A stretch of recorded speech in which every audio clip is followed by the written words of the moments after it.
Hello everyone, good evening. उम्मीद करती हूँ आप सभी अच्छे होंगे और स्वस्थ होंगे। स्वागत है आप सभी का मेरे एमसीक्यू क्लास में। सबसे पहले जो इवनिंग में क्लास हुई थी 50 इम्पोर्टेंट कॉन्सेप्ट की, वो बीच में नेटवर्क की वजह से डिस्कनेक्ट हो गई थी, तो उसके लिए सॉरी। मैं क्लास ले रही थी, मुझे लग रहा था चल रही थी, पर यूट्यूब पर क्लास नहीं आ रही थी, वो बीच में डिस्कनेक्ट हो गई थी। तो वो क्लास मैं किसी नेक्स्ट डे ले लूँगी। आज की इस वीडियो में हम करेंगे 30 मोस्ट इम्पॉर्टेंट क्वेश्चन है। ये यूपी पीजीडी का पेपर है, ठीक है, 2019 का। तो उसे हम लोग सॉल्व करेंगे। तो चलिए शुरू करते हैं आज की वीडियो। देखते हैं आज का हमारा पहला प्रश्न क्या है। भारत में सामुदायिक विकास योजना का प्रारंभ कब हुआ था? बताइए। ऑप्शन ए 1958 में, ऑप्शन बी 1952 में, ऑप्शन सी 1955 में और ऑप्शन डी 1953 में। तो बताइए भारत में सामुदायिक विकास कार्यक्रम का आयोजन कब हुआ था? तो इसका जो सही आंसर वो है ऑप्शन बी। कब हुआ था? 2 अक्टूबर 1952 को। इंग्लिश में ऐसे बोलते हैं community development programme, CDP short form है इसका। नेक्स्ट क्वेश्चन देखिए। निम्नलिखित, आज मैं पीपीटी तैयार नहीं कर पाई, इसलिए मैं ऐसे आज क्वेश्चन ले आई, क्योंकि आप लोग का लॉस भी नहीं होना चाहिए, क्वेश्चन की प्रैक्टिस भी होनी चाहिए, इसलिए। निम्नलिखित में से किसने पूंजीवाद के विकास को प्रोटेस्टेंट धर्म की शिक्षाओं से जोड़ा है? Option A Karl Marx, option B Herbert Spencer, option C Max Weber और ऑप्शन डी इमानुएल दुर्खिम। तो बताइए किसने जोड़ा है?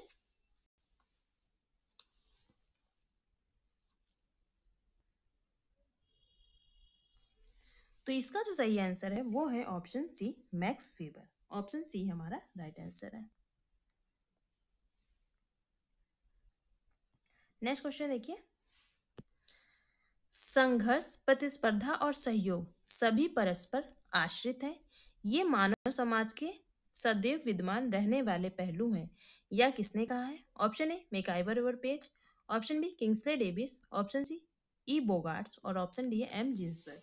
तो बताइए ये कथन किसका है? संघर्ष, प्रतिस्पर्धा और सहयोग सभी परस्पर आश्रित हैं। ये मानव समाज के सदैव विद्यमान रहने वाले पहलू हैं।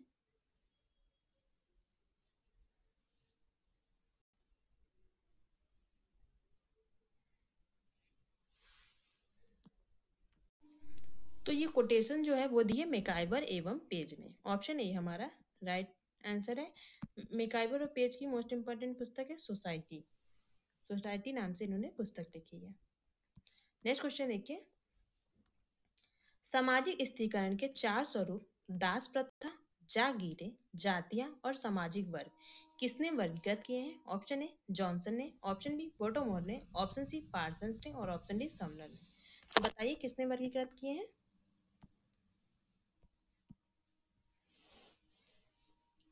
तो इसका जो सही आंसर है वो है ऑप्शन बी पोर्टोमोर। ऑप्शन बी हमारा राइट आंसर है।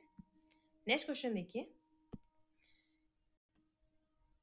समाज के उद्विकास का सिद्धांत किसने प्रतिपादित किया है? ऑप्शन ए मार्क्स ने, ऑप्शन बी कोजन ने, ऑप्शन सी स्पेंसर ने और ऑप्शन डी वेबर ने।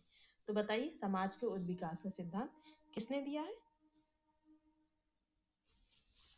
तो इसका जो सही आंसर है वो है option C Spencer. Option C हमारा राइट आंसर है।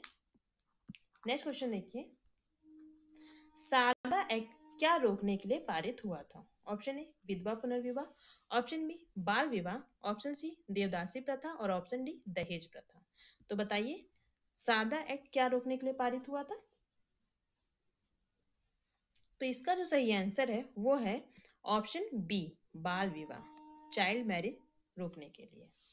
कब हुआ था? 1929 में। नेक्स्ट क्वेश्चन देखिए। रिमांड गृह एवं बोस्टल स्कूल किनके सुधार के लिए बने हैं? ऑप्शन ए बाल अपराधी के लिए, ऑप्शन बी कठोर अपराधी के लिए, ऑप्शन सी वयस्क अपराधी के लिए और ऑप्शन डी आदतन अपराधी के लिए। तो बताइए रिमांड गृह और बोस्टल स्कूल किनके सुधार के लिए बनाए गए हैं? तो इसका जो सही आंसर है वो है ऑप्शन ए बाल अपराधी। ऑप्शन ए हमारा राइट आंसर है। नेक्स्ट क्वेश्चन देखिए। निम्न में निम्नलिखित जनसंख्या वृद्धि का निश्चायक कौन है? ऑप्शन ए जन्म दर, ऑप्शन बी मृत्यु दर, ऑप्शन सी देशांतर गमन और ऑप्शन डी ये सभी। तो इसका जो सही आंसर है वो है ऑप्शन डी ये सभी। ऑप्शन डी हमारा राइट आंसर है। हो सकता है आपको पीजीटी का पेपर काफी इजी लग रहा होगा, बट पीजीटी का पेपर इजी है पर इसकी कट ऑफ भी वैसी ही जाती है। ये मत सोचिए कम जाती है, क्योंकि अगर आप पीजीटी का एग्जाम दे रहे हैं तो आप सोचिए कि आपका 125 में से 120 प्लस सही होंगे तभी आपका सिलेक्शन होगा, अदरवाइज नहीं होगा। ठीक है, तो इतना आप तैयार कीजिएगा कि अच्छे से कि एक भी क्वेश्चन गलत ना हो। एक तो आप ऐसे तैयार कीजिए कि आपके 125 में से 125 सही हो जाए, क्योंकि पीजीटी में क्या होता है, काफ़ी ज़्यादा मार्क्स चाहिए आपको, ये कट ऑफ उसकी बहुत ज़्यादा जाती है। ठीक है, क्योंकि मैंने भी एग्ज़ाम दिया है था 2021 में, जिसमें मेरे जो नंबर आए थे वो मैंने क्वेश्चन 118 सही किए थे, उसके बाद भी मेरा सिलेक्शन नहीं हुआ।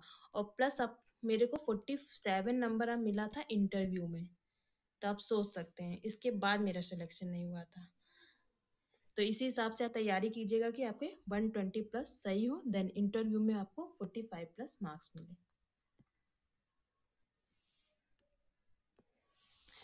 125 क्वेश्चन की बात कर रहे हैं, 120 प्लस क्वेश्चन सही करना है आपको। ठीक है, और मेरे जो क्वेश्चन सही हुए थे वो हुए थे 118 125 में से। जब वर्ग पूर्णतः वंशानुक्रम पर आधारित होता है तो हम उसे जाति कहते हैं। किसने परिभाषित किया है? ऑप्शन ए सी एच खुले ने, option B J H Hutton ने, option C H H Risley ने और option D S V Ketkar ने। तो बताइए किसने कहा है जब वर्ग पूर्णतः वंशानुक्रम पर आधारित होता है तब हम उसे जाति कहते हैं। तो इसका जो सही आंसर है वो है ऑप्शन ए सी एच खुले, ऑप्शन ए हमारा राइट आंसर है। नेक्स्ट क्वेश्चन देखिए, अस्पृश्यता निवारण अधिनियम कब पारित हुआ था? ऑप्शन ए 1952 में, ऑप्शन बी 1951 में, ऑप्शन सी 1955 में और ऑप्शन डी 1953 में। तो बताइए कब आया था अस्पृश्यता निवारण अधिनियम? तो इसका जो सही आंसर है वो है ऑप्शन सी 1955, ऑप्शन सी हमारा राइट आंसर है। नेक्स्ट क्वेश्चन देखिए, प्रतिस्पर्धा को शांतिपूर्ण संघर्ष के रूप में किसने वर्णित किया है? ऑप्शन ए कोल्जर ने, ऑप्शन बी स्पेंसर ने, ऑप्शन सी वेबर ने और ऑप्शन डी दुर्खिम ने। तो बताइए प्रतिस्पर्धा को शांतिपूर्ण संघर्ष किसने कहा है?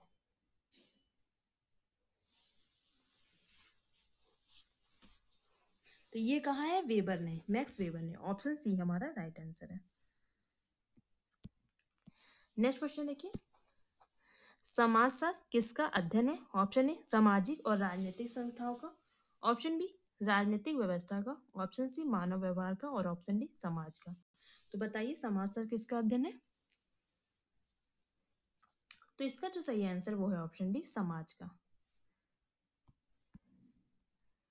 नेक्स्ट क्वेश्चन देखिए, निम्नलिखित में से कौन मेहर का भुगतान करता है? ऑप्शन ए वधु के पिता द्वारा वर के माता पिता किया जाता है, वर के पिता द्वारा वधु के माता पिता किया जाता है, ऑप्शन सी है वधु द्वारा वर को किया जाता है और ऑप्शन डी है वर द्वारा वधु को किया जाता है। तो बताइए मेहर कौन देता है?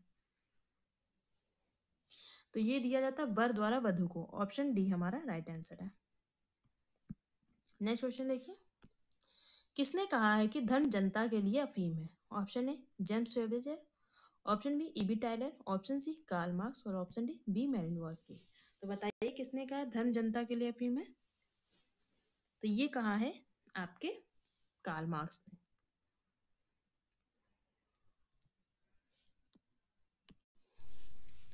कार्ल मार्क्स ने ही धर्म को हृदयहीनों का हृदय कहा था। ये भी क्वेश्चन एक एग्जाम में पूछा जा चुका है जिसमें काफी लोग कंफ्यूज हो गए थे। निम्नलिखित में से किसमें वर्ण व्यवस्था का प्रथम उल्लेख मिलता है? ऑप्शन ए ऋग्वेद में, ऑप्शन बी अथर्ववेद में, ऑप्शन सी यजुर्वेद में और ऑप्शन डी सामवेद में। तो बताइए किसमें वर्ण व्यवस्था का उल्लेख मिलता है? तो इसका जो सही आंसर वो है option A Rigveda. Next question देखिए, भारत छोड़ो आंदोलन किससे जुड़ा है? और ये भी कमेंट बॉक्स में बताइए ये कब हुआ था। भारत छोड़ो आंदोलन, option A Jawaharlal Nehru, option B Bal Gangadhar Tilak, option C Subhash Chandra Bose और ऑप्शन डी महात्मा गांधी। तो बताइए भारत छोड़ो आंदोलन कब हुआ था? तो 1942 में हुआ था ये, महात्मा गांधी के द्वारा। नेक्स्ट क्वेश्चन देखिए,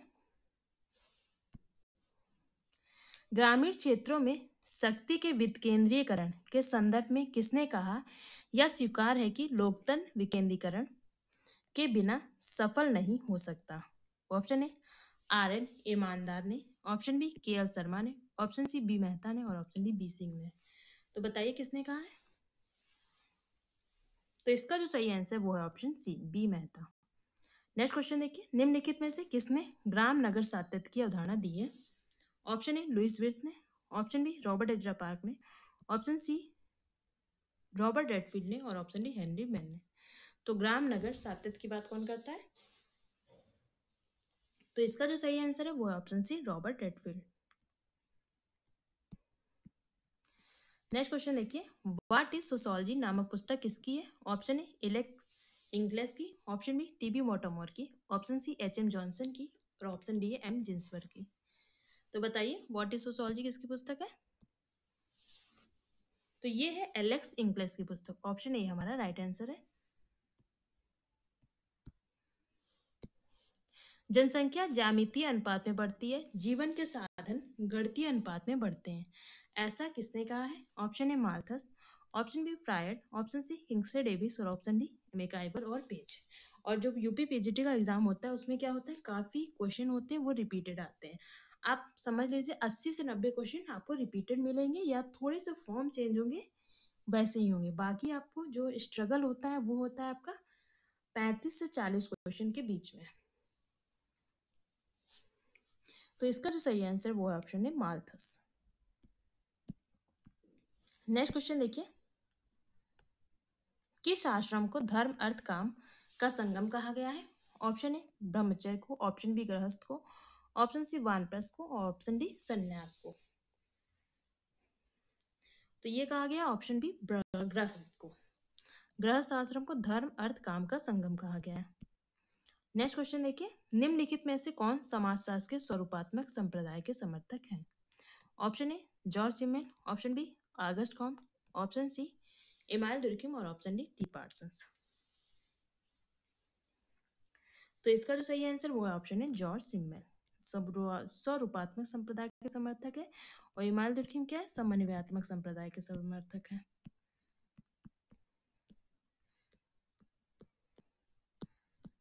ठीक, नेक्स्ट क्वेश्चन देखिए, मध्यवर्ती सिद्धांत की अवधारणा किसने प्रतिपादित की है? ऑप्शन ए सोरोकिन ने, ऑप्शन बी आर के मर्टन ने, ऑप्शन सी एम ट्यूमिन ने और ऑप्शन डी टी पार्सन्स ने।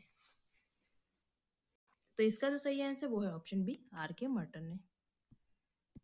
नेक्स्ट क्वेश्चन देखिए, किसने कहा है सामाजिक विघटन वह प्रक्रिया है जिसके द्वारा एक समूह के सदस्यों के बीच संबंध टूट जाते हैं या समाप्त हो जाते हैं? Option A E.L. Paris, option B Ogburn एवं निकोफ, ऑप्शन सी थॉमस एवं नेनकी और ऑप्शन डी एलियट मेरी।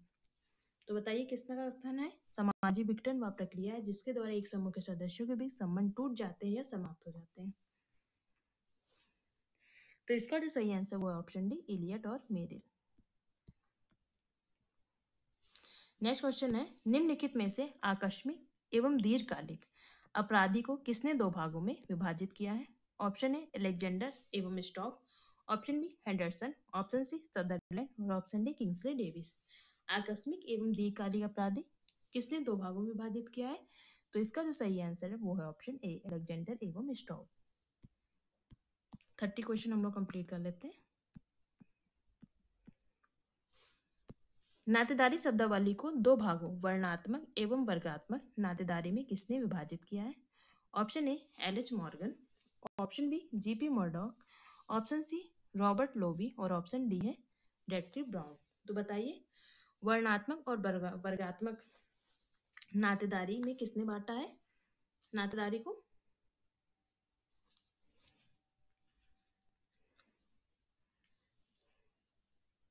तो इसका जो सही आंसर वो है ऑप्शन है एल.एच. मॉर्गन। नेक्स्ट क्वेश्चन देखिए, परिहास संबंध किनके मत पाए जाते हैं? ऑप्शन ए पिता एवं पुत्र के मत, ऑप्शन बी माता एवं पुत्री के मत, ऑप्शन सी पिता एवं पुत्री के मत, ऑप्शन डी जीजा एवं साली के मत। परिहास मतलब हंसी मजाक के संबंध किसमें पाए जाते हैं? तो इसका जो सही आंसर वो है ऑप्शन डी जीजा साली के मत। नेक्स्ट क्वेश्चन देखिए, समाज बनता है ऑप्शन ए व्यक्तियों से, ऑप्शन बी संस्थाओं से, ऑप्शन सी व्यक्तियों के संबंधों से और ऑप्शन डी समितियों से। तो बताइए समाज कैसे बनता है? तो ये बनता है व्यक्तियों के संबंधों से। ऑप्शन सी हमारा राइट आंसर है।